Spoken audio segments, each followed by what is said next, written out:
Well, Pakistan is beginning to look less like a country under control and more like a country struggling to hold itself together. And this time, the warning signs are not coming from just one province. They are coming from Sindh, from Pakistan-occupied Kashmir, and from Balochistan. Well, three different regions, three different movements, and three different sets of grievances. But increasingly, they appear to be pointing their anger in the same direction, which is towards the Munir Sharif power structure. Just ask yourself, how many cracks can country sustain before those cracks begin to form one giant fault line? Because Islamabad may want the world to believe that these are isolated disturbances, local problems, security problems, or protests manipulated by foreign powers. Well, let's be very clear, they are not. Because Pakistani people from different regions are increasingly asking the very same question. Where are our resources going? Why are our people still struggling? And why does Islamabad get to decide our future? And that is where the story becomes extremely uncomfortable for Field Marshal Asim Munir and Pakistani Prime Minister Shehbaz Sharif.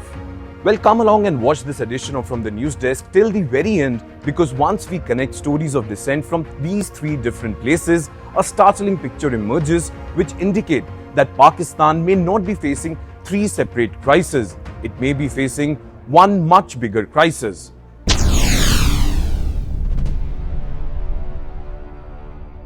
The latest alarm bells come from the Sindh. Activists belonging to Sindh Action Committee, including the Sindh United Party, held a Wahadat-e-Sindh march in Pakistan's Hyderabad against proposals for creating new provinces and what they describe as attempt to undermine Sindh's territorial and resource rights. The protesters are not simply objecting to administrative restructuring, they are raising a much deeper and larger question: who controls Sindh's land, water, and most importantly, natural resources? Sindhi political groups have opposed proposals that they fear could divide the province, and they have also criticized canal projects linked to the Indus River, corporate farming, and other developmental initiatives, arguing that these could deprive local communities of land and water. At the Hyderabad rally, Sindhi leaders alleged that projects such as the controversial Jalalpur Canal and plans involving new canals could threaten Sindh's water security. In fact, they also accused powerful political forces of attempting to acquire Sindhi land in the name of development and corporate agriculture. And this is where the story becomes politically explosive, because the protesters are effectively asking, if Sindh possesses the land and resources, why do Sindhis feel they have so little control over them? And a similar sentiment has been visible in Sindh throughout 2026, with political and civil society groups protesting against proposed new provinces, additional canals on the Indus, and challenge to water governance. But remember, Sindh is not alone.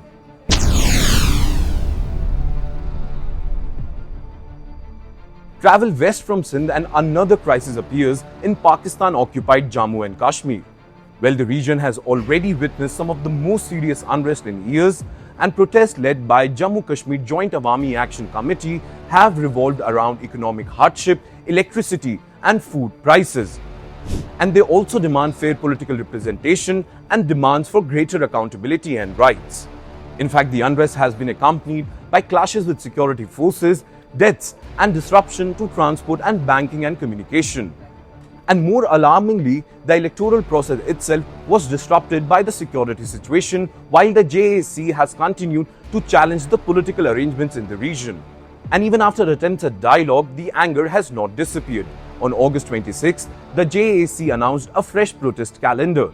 It alleged that supplies of essential commodities including food, medicines, and water are being stopped by the Pakistani government.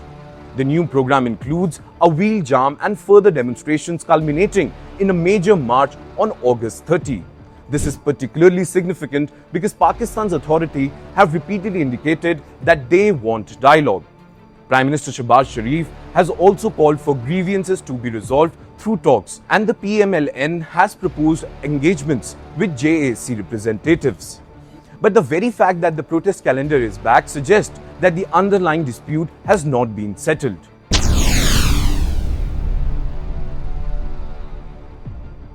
But there is one region that exposes the limits of Islamabad's control most brutally: Balochistan. The province has remained engulfed in crisis for many years, with rebel groups carrying out attacks and Pakistan security forces responding with military operations. In August alone, the Balochistan Liberation Army claimed responsibility for a series of attacks between August 9th and August 15th, claiming that 26 Pakistani military and government-backed personnel had been killed. Well, those claims cannot be independently verified, but the frequency of attacks underline the continuing security challenge for Shahbaz Sharif and Asim Munir. And at the same time, ordinary political and economic grievances continue to simmer. A recent protest in Quetta highlighted anger over rising fuel prices, unemployment, border restrictions, and deteriorating law and order. And Islamabad itself appears to recognize that military force cannot alone solve the problem. On August 21st, Shahbaz Sharif called for a grand dialogue on Balochistan and acknowledged that the province faces genuine challenges involving education, healthcare, road, and other basic services. Sharif also stressed that Balochistan possesses enormous mineral and natural resources and said its people should be primary beneficiaries of that wealth. But his administration also exposes the central contradiction. If Balochistan's people are supposed to be the primary beneficiaries of their own resources, why has the resource question remained one of the biggest sources of resentment among Balochi people?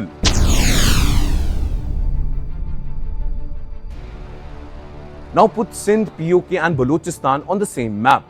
The geography is different, the political movements are different, the immediate demands are also different. But beneath the surface, there's a remarkably similar grievance. Islamabad controls our resources, but we do not receive enough in return. In Sindh, the fight is over land, water, canals, provincial autonomy, and natural resources. In PoK, protesters have raised concerns about electricity, food prices, political representation, economic hardship, and the implementation of earlier agreements.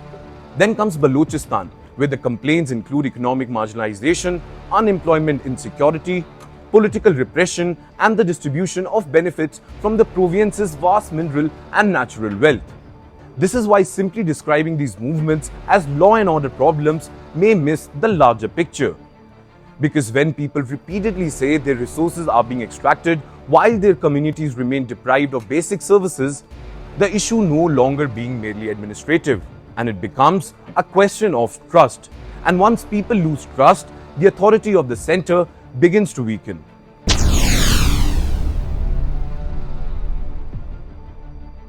Now this brings us to the biggest question. Is majority Pakistan now against Asim Munir and Shahbaz Sharif? The simple answer is yes.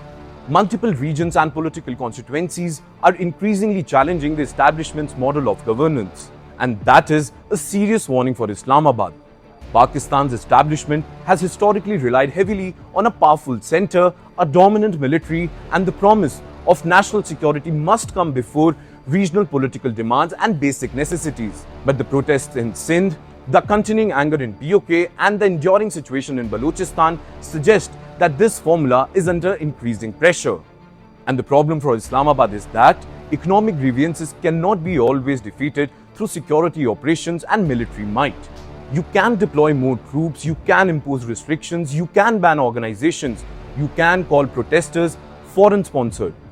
But if the underlying question remains unanswered, the anger will obviously return. And if Islamabad cannot answer those questions, the map of Pakistan may change very soon. Well, with that, it's a wrap on today's edition of From the News Desk. Thank you so much for watching, and I'm Yash Goel signing off for Times Now Digital. Until next time, take care and keep watching this space for more such videos.